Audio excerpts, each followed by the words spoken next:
Luto tayo ng ginataang hiwas. Ayan, kamatis. Tapos ito yung hiwas natin.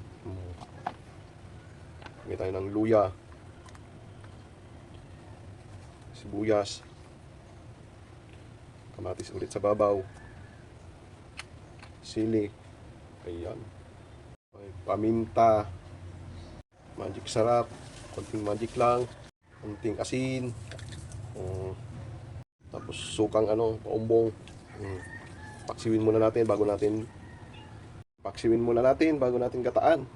Hindi na tayo naglagay ng sili kasi mahal ang siling pula. Pwede ng pamasahe papuntang probinsya. Ayan, pinaksiw na natin. Maglalagay tayo ng gulay. Maglagay tayo ng talong. Ayan. Tapos lagay tayo ng mustasa.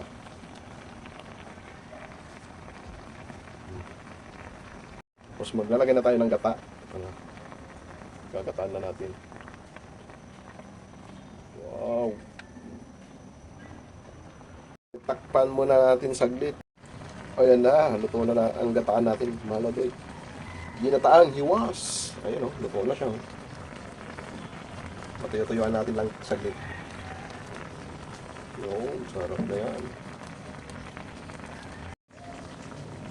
Pwede na to, Lods. Malapit-lapit na yung sabaw. Sarap na to.